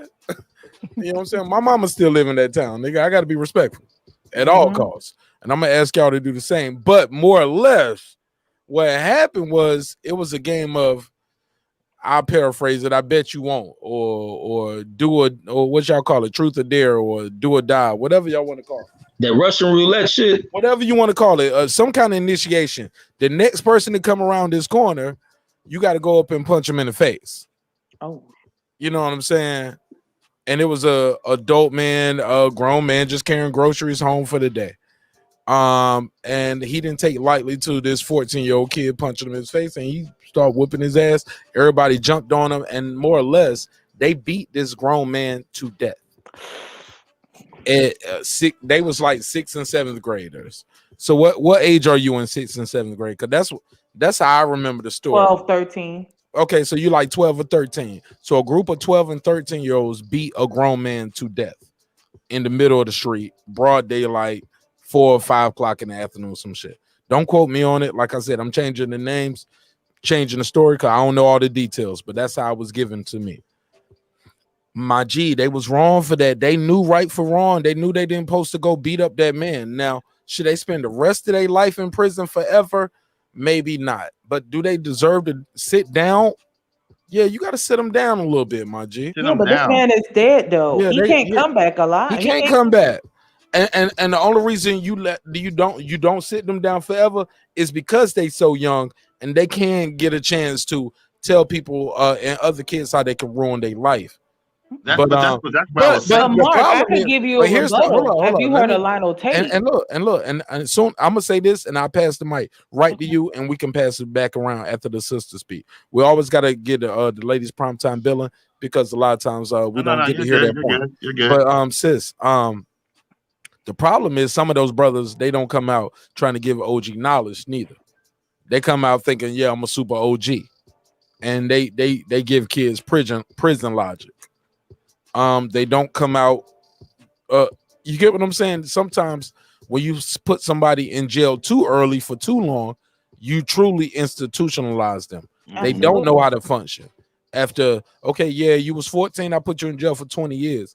At 34, he don't know shit now about the streets or how to function on the street, to do things a certain way and handle things a certain way. Unless he got guidance. But with that, I digress. Go ahead, sis. You got Well, what I was gonna say is, in regards to the last point you said, you're right. If you're in prison too early, it can affect you. Look at Khalif Browder, the situation with him. I don't know if many people know about him, but they put he him got in. a fucked up case too. He didn't beat a man to death. He was No, he accused of didn't. He stealing was the accused backpack. of which he didn't steal, and then he was put in like isolation, and that affected him. And then unfortunately, he ended up taking his life. He had schizophrenia. So that I get you're saying. I know I get what you're saying with that. Another thing I was going to bring up was Lionel Tate. with that kid. He was 12 at the time, and he did a wrestling move. I don't know if many of you remember this kid. This was a long Oh time my God, he ago. power drived his cousin or his nephew or something. What happened? It was a little girl named Tiffany. Okay, so basically, it was a little girl named Tiffany. He did like a wrestling move on her, and she ended up dying from that. And people are like, oh, he's a kid. Woo, woo, woo. His mom is a police officer as well. And people felt bad for him, this, that, and the third. Okay, cool. But then there was another incident that happened when he was accused, when he was 18, he was accused of armed robbery and armed burglary with battery after he allegedly attempted to rob a Domino's pizza delivery man at gunpoint. Well, he got to go because he wasn't rehabilitated after 18 and above. And my thing with Marq, just respectfully, not getting too much into your background, would you say growing up, you grew up in a pretty rounded family, or you had supporters, mentors, or people that inspired you in your home or around your home? Oh, wait, and let me correct. Tiffany sorry. wasn't his cousin. It Okay. was just a 6-year-old girl that his mom was babysitting, Oh, that okay. he did the wrestling moves that he seen on TV on. And when he did that, he jumped on her from the staircase. He weighed 160. She weighed about 50 pounds. She was 6 years old at the time. That's how she ended up dying. She died of a fractured skull and a lacerated liver that suffered during that beating. Yeah, I remember Yeah, that. and that was wrong to charge that young boy right there as an adult, and that's a failure in that system, and that's really dealing with a racist prosecutor and a racist judge during that kid's case. But it was overturned on appeal, though, so he ended up serving 3 years. Yeah, but look what he had to go through if he didn't even have an attorney to represent him. Because if that case didn't pick up, if it didn't pick up nationally, and it was a lot of where public opinion fell into that case, if that case would have been ignored and fell to the wayside, that kid would have been screwed over by the system. Probably. That's also a good thing, that when people stand up and fight against the system, you get the right things done in it. But you have to fight. And you have to have the resources too. So, Marq, would you answer that question? Are you able to answer that question? Would you say you grew up in a pretty inspirational environment, or you had supporters, your childhood and so forth, in a positive environment as an individual in your family? Marq? You went to the bathroom? I think he might have muted. Marq, are you muted? Unmute yourself, sir. Okay. No, he's not muted. Okay, then I don't know. I don't know.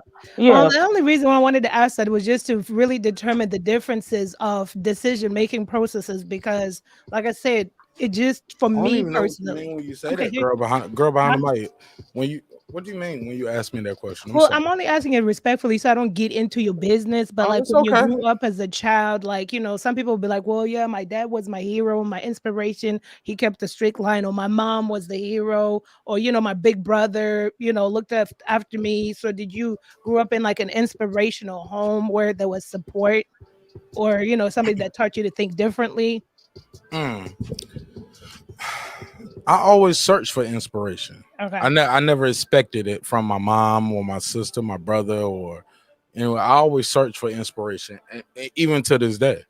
Okay. So even throughout the show, I search for different points of view every day. So I know that sounds like a cliche answer, but I promise it's 100% true. Because if I just depended on what I got from in my household or the people around me, you guys wouldn't even know me right now. You get what I'm saying? So right. I never just said put myself in that box. I at a very early age, I understood my circumstances, and I was able to observe the circumstances that was around me, and I could have made better decisions. But and you guys still want to know me though. But what detached you from those boys? Like, what at your age, what made you say, nah, I'm not gonna do what they're doing, I'm good, Oh, I fear God and I fear my mama more than so anything. there we go. Yeah, So I just had a fear of my mama. Exactly. So your mom was ever present. But you know what I'm saying? But I still will fuck up in school sometimes. Oh, yeah, that's cool. But I taught back in school. I just spent in school, but I didn't go rob the bank. Right. But it was like Sean Whitfield. Shout out to Big Sean. Like them niggas robbed the bank in my town. But what I'm You know saying what I'm is saying? you had a system in place. So my point going to like where some kids don't have that. They don't, and I'm not knocking and then respectfully, I don't know everybody's home, but you're talking about kids who maybe parents are on drugs or maybe they're not in the home. So they don't have anybody to fear. So they don't have that yes or no, or this is wrong, or I'm going to break the law. And I'm not making excuses. I'm just my thing. And I'm not saying that children shouldn't pay the consequences for their actions when they're under 18. Hopefully it should be under 25. But I'm just saying that this, which goes back to the court systems, have to find leniency per case basis on how to help rehabilitate the children. That's all I'm saying. I'm not saying they shouldn't do the time, but they shouldn't, it's per case basis. Like the little white kid that killed the one little high school girl, I forgot his name, Fucci, whatever his last name was. Yeah, he should go do the time. He slashed her like 100. He stabbed her a whole bunch of times. So look, if he goes to trial for murder, that's a little bit ruthless. But what I'm saying Who you talking about? His last name was like Fucci, but it's not pronounced as Fucci. It's pronounced as Fakwe or something like that. I don't know. Okay. But it's he's like 14. I think this happened like 2 months ago. It's a little white kid, and he lured a cheerleader girl like into the bushes, and then he stabbed the crap out of the girl about 2 months ago. So now that's a ruthless crime, and he should do the time. Definitely, it's a per case basis. But for this girl, though, I mean, the people that did the crime in this case, they should get their fair due date. But let's have leniency. And even with the little white kid, I'm not saying throw the keys away. Just have leniency on these children. Let's find out what's going on. I don't know. I don't know what's going on in their homes. But I'm just saying, Wait, girl behind the mic, is the girl's name Tristan Bailey? Yes, Tristan Okay, Bailey I found is a it. cheerleader. Yeah. Okay. I'm gonna put it in the private chat. Yeah, put it in private chat so I can do my research on that. Here's the thing too, though, girl behind the mic. Some of these are violent crimes. Once life is taken versus money, or even if you're when it's premeditated, like Reggie was talking about with these this kid right here, they was FaceTiming this crime. They did a trailer to the movie of the murder. Like that we have to hold those people accountable for their actions. Like so we mean FaceTiming. We mean FaceTiming. So as they're killing people, they had a FaceTime going on.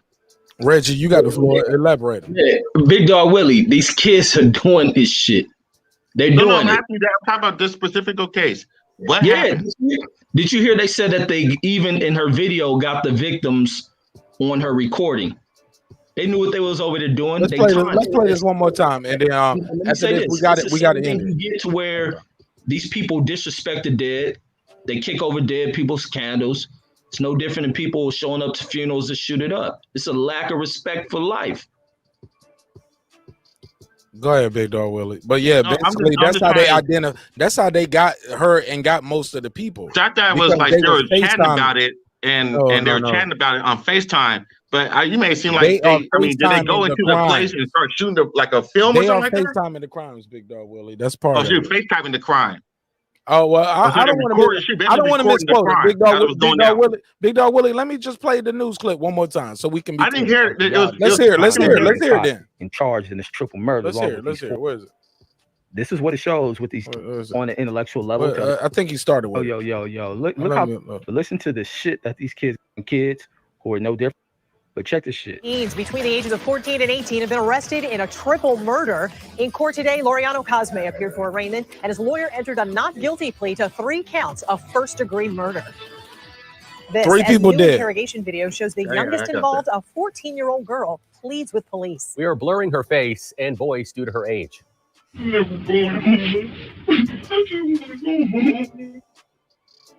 News 4 Jax reporter Janice Harris has been covering this violent case since the beginning and has more on how all this came about. Janice? That's right, Tarek. And this evening, according to the documents provided by the state attorney's office, the young girl was at least one person FaceTiming the night of the crime, a critical component to placing multiple people at the crime scene, including those who were killed. A 14-year-old girl sits inside a JSO interrogation room. Police say she is the getaway driver for a triple murder. I need you to be honest with me and straight up. I already told the police I was going to do anything and everything to make sure the truth is known. The team says she was called by one of the boys involved in the crime to drive them to an unknown location. I didn't know where we were going. It was like can you drive us somewhere? I was like, where? Only 14. Like, the girl would drive the teen boys to Callaway Cove Apartments, and by the end of the night, Sarah Cancel Uriola, Angel Natur, and Randy Garcia were found shot dead in the same apartment. After talking with police, the reality of what this 14-year-old is involved in begins to settle in. Police call her mom. well, can y'all work something out? I need to come home, Mom. I know you do, babe, but I need to know what's going on. They won't even tell me what you're being charged with, first of all. Keon Lester, Keyshawn Glover, and Robert K., all 18 years old now, are all charged with felony murder. 14-year-old girl is charged with accessory. Owen Lariano Cosme, the accused gunman, will be tried as an adult in the case after he was indicted for first-degree murder. Inside the interrogation room, the 14-year-old pleads with police that she made a mistake. I just want to go home. So it sounds like they're saying she's gonna be charged as an that she's not being charged as an adult, but even still, she's about to do some time. Let's let these last 30 seconds go. Last 30 seconds. Last 30 seconds, please. Why did they have to call me? Why couldn't they call their sisters like they always do? They already have charges. Why couldn't they just leave me out of it? Come get me if you need me, okay? I just want to go home. Also in the interrogation video, the 14-year-old girl explained that the reason she did what she was told to do by the young men is because, generally speaking, she was afraid of men. All right. Look, man, we run it down on time. Mrs. Nash gave me a little more time tonight because she know y'all missed the boy. You know what I'm saying? And low key, man, the cutoff time been 4 o'clock. You know what I'm saying? I just told y'all 3 o'clock. I know if I told y'all 4 o'clock, it'll go to 4:05 and 4:15, 4:20, Yeah, man. It'll hit 5 o'clock. Yeah, But no, man. It'll when hit is- 4:15 or 4:05. That's too much for me. You know what I'm Hey, saying? Mark, I just want to say this. I give y'all, what more do you want from me? I was gonna say Winners only gave a good point. Give y'all in 6 hours a regard- week per episode, man. Come on, 3 times a week. Nigga, that's a whole season of Money Heist. Every week. Nigga, I'm giving y'all a season of shows every week, man. What more do you want from me? Well, Mark, I was gonna say Winners only made a good point about those 2 girls. I don't know if you remember when they hijacked the Uber driver and they got sentenced. We did that. We talked about that. That was one of my first viral moments. You know what I'm saying? When I first started clicking my No, I mean in regards to this current topic, because we're what talking about happened? whether We never did a follow-up though. No, I was just thinking because we were talking about whether kids should be either sentenced to jail or not sentenced to jail, or we gotta do any type of other things to Oh it. yeah, you gotta go to And jail. Yeah. so You gotta sit down. You gotta he sit brought down. up- so that topic was brought up with the 2 girls in DC where they, you know how they tried to carjack an Uber driver and we he did ended up dying. Look, check my video. We did. They sped off with his ass. They left him hanging out the side of that. I don't even want to say it because I ain't even gonna make no jokes about it because it was crazy. But yes, they left him dangling from the side of the car. He and ended then up he hit dying. the Video, post. right? I did a whole video on it. Check the playlist. The video is out there. We spoke about it. I believe my brother Reggie did some commentary on that as well, right, Reg? You know what I'm talking about. Yeah, one of the girls plead guilty to it. Absolutely. Well, they're gonna be out by 21 according to young- Winners only. Yeah. But them girls was totally wrong for that shit, man. And they got to get, and you got to get set down in the corner. You got to go do your time. Now, should your life be over forever? No.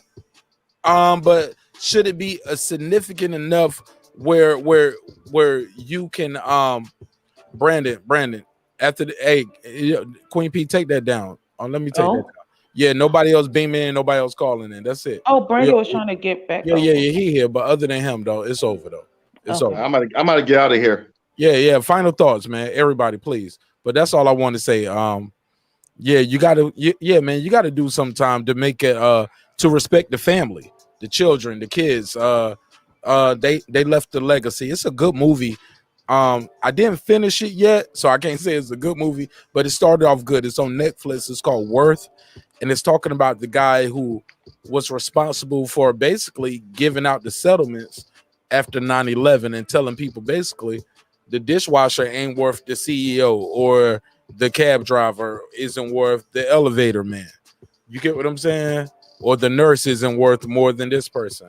So it's hard. It's a hard watch, especially if you know anybody personally impacted by 9/11. It's a hard watch. But everybody, please give me your final thoughts because we already in overtime, and I got to end the show right now.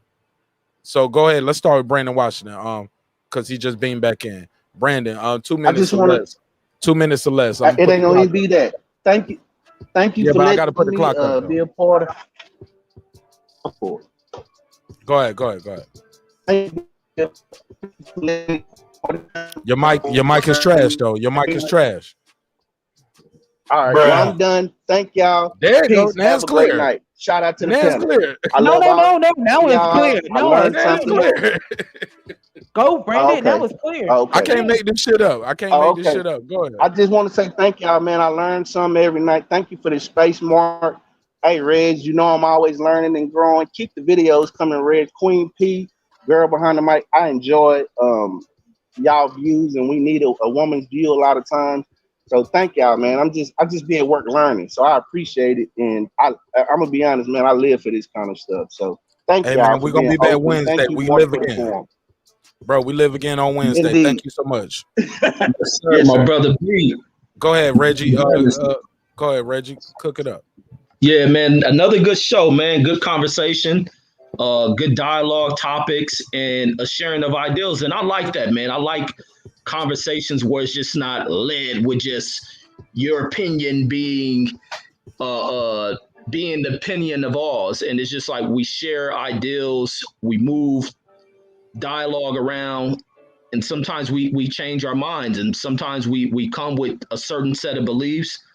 We have people with different, I don't know, different values, different beliefs and everything. And sometimes it's good to challenge those beliefs to sum them up and see what you come up out of it, but also opening the minds to where we're just not pigeonholed in certain beliefs, certain type of teachings, and we reject everything else in life. That's why I think it's so crucial about conversation. It's critical. Conversation rules the nation. And I think it's critical for people to have these type of dialogues. I come from a place where conversations weren't had and blood has been spilled through many of the city's streets because of a lack of conversation, a lack of understanding, and being able to just disagree with someone. And I mean, I enjoy this type of stuff, but that's my close. Hey, for sure. Girl behind the mic, you next. Look, you and Reggie started off a little rough. Reggie started off rough. Look, Reggie started off rough with Ricky Williams as well, but they got on a clear page. You guys kind of disagreed at certain points as well. Give me your final thoughts on everything we talked about, or anything you want to plug. If you don't plug that Dream Zone, I'm gonna be mad at you though, because I love that shit. I'm gonna be mad at you. Oh, thank you. Shout out to everybody on the panel. It was lovely. I enjoyed learning as usual. And shout out to everybody in the chat. And I am Girl Behind the Mic. I do have a podcast, Dream Zone Interpretation, where you could listen to the episodes at Girl Behind the Mic on YouTube. And shout out to Mark. Thank you so much for this opportunity on the platform. Shout out to Queen P. Thank you all. All right, Queen P, you got the floor. Give me your final thoughts, everything, sister. How you feel? I want to give you an apology earlier too, because it was a time earlier in the show where you was like, so I was like, I know what I'm doing. I apologize if I seem a little snarky at that moment. No disrespect to you. I was just trying to move the conversation forward because I knew this last topic was going to garner so much attention. So I do apologize if I seem a little abrasive with my tone and pitch earlier. I said it publicly, so I want to apologize publicly, right? Well, thank you. Yes, ma'am. Yes, ma'am. I want to have it no other way. In regards to the whole thing with young children and them being committed to crimes, I mean, I hear everybody's point, but sometimes you have some kids who they can't be rehabilitated. Like, let's say they commit a first crime. You share empathy, you feel sorry, you give them a light sentence, and then they get out and then they commit another crime. Or you have some kids who may learn from that experience and they're able to go and share their experience to other people as a cautionary tale. And I was just thinking of an example with a client I had, and I think she was 17. And basically, what happened with her was that she was with a woman who goes in stores and she goes and steals stuff. She's a booster. And I was telling her, you could get caught up with that by as an accomplice, even if you didn't steal anything. The fact that y'all came in together, they Yeah, have it's a called aiding camera. and abetting. Pretty Aiding and much. And abetting. that's what I was trying to tell her because I'm like, they have a camera That was when my you first come. charge in 6th grade. I'll never forget it. I never knew what it meant, but aiding and abetting was my first case. And I was telling her that because she was like, but I didn't steal anything. And I was like, granted, but you're with her and she stole and they got that lady on camera. And at some point in time in that store, y'all linked back up together. So they have that evidence. They have the evidence of when you first walked in the store and they see you together. And then I was also trying to tell her, I'm like, look, you saying you want to be a police officer, you can't have no record if you're trying to be a cop. Like they can work around. Depends on it. I mean, it depends. Okay, agreed. Depends. And she was like, "Oh, but this is going to get cleared up." I'm like, "Okay, even if this does, know that you about to turn 18, and if you get in trouble, they could charge you as an adult. So you may not get this little opportunity where if you do this whole little probation thing, it's off your record." All right. Final thoughts though. What you got for me, Queen P? I mean, you trying to start another conversation. That was a good one though. We need to do that on another day. Damn, man. We need to do a whole episode about this white supremacy versus white oppression and far as like kids being charged as adults and the way the judicial system is often slanted against minorities. Let's just be clear. do you think that maybe like when it comes to kids, should they be tried by their own peers versus adults? Because there are some states who are considering doing that and they do it. Jury of your peers. Look, I'll save that for another conversation. Let's table it. Because there's some states that do it. It's not many, but there are some. And I remember when I was in college, there was a professor talking about that. She even talked about recidivism too, because you have people that commit a hard crime. Okay, they serve their time. Now they want to, now that they're out, they want to just do right, get a job, make sure they're able to provide for their loved ones. Like, let's say you miss so much time with your kids because you were away, but then you're giving them a job where they're making barely anything. Like even our regular people who had served time are struggling to make ends meet, which is why Obama came up with that term, the working poor. Like it's not that people don't want to work or they're not trying to work. It's the fact that you have 2-3 jobs trying to make ends meet and you're still struggling. You don't even have money for an emergency funding. So if something happens, it's like what? It's fucked. Pretty much. So I remember hearing that, and it's like give people a pay where they can actually be able to have a place to stay, take care of their family, take care of themselves. You know what the rich person sitting around thinking right now, right? I want to hear that. Of course not. Why would they? Hey, look, we'll talk about this more on our next episode. We got to end it now, but I would be remiss if I didn't give final words, final thoughts to Sir Senior. Go ahead, Sir Senior. You got the floor. Yeah, my final thoughts. Come on, man. Speak with some conviction, though. There we go. Can't hear you. Respect to everybody who came in, everybody who was in the chat, came on the panel. Everybody who watches on the playback, make sure you like. If you haven't subscribed, you can't get that laptop if you ain't subscribed. And please read. Because reading is fundamental. Because some of y'all is failing, and I will gladly take that laptop off your hands. Appreciate it.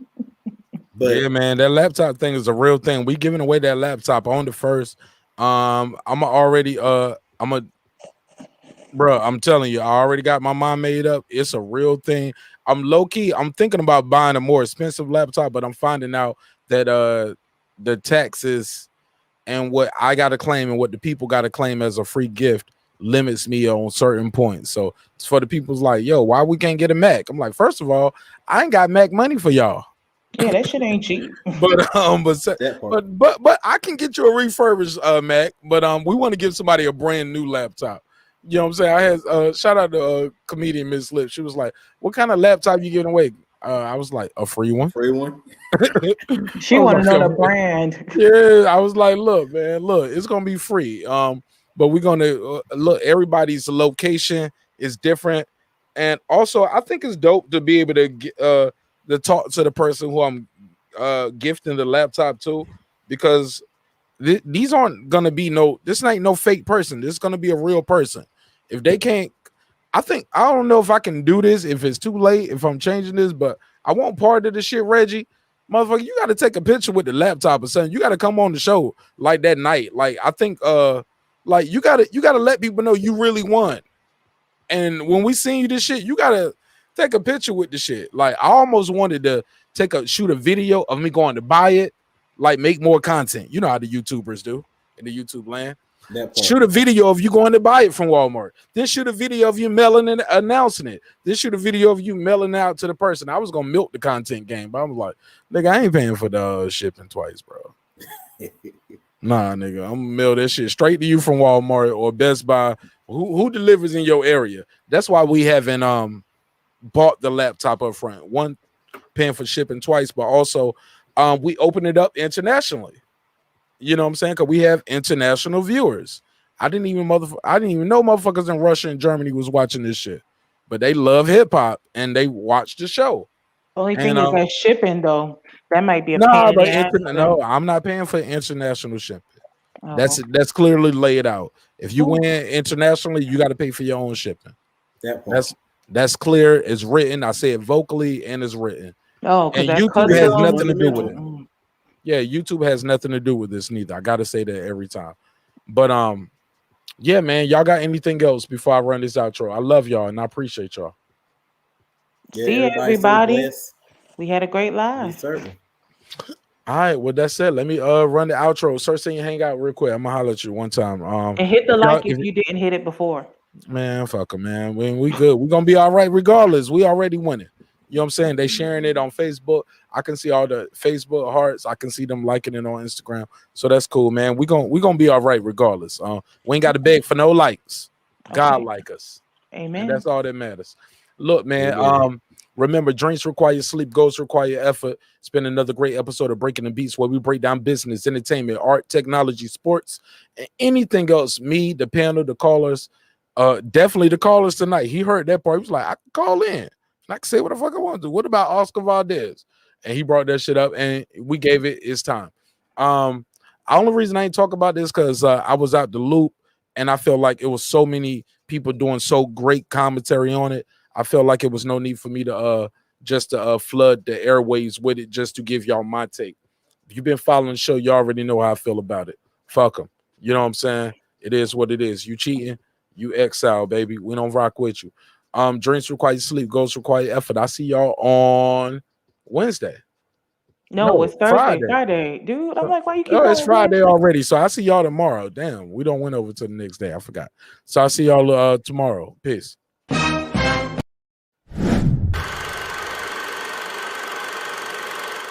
This that squad sound.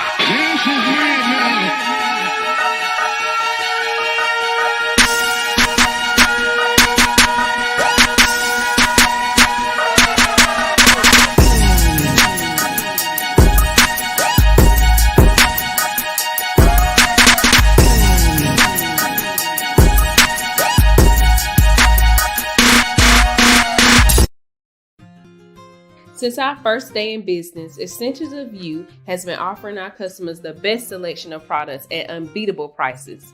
Our online store has been synonymous with quality, and we ensure our continuous variety of fantastic merchandise along with unique limited edition and seasonal items that fit any budget. Check it out and start shopping today.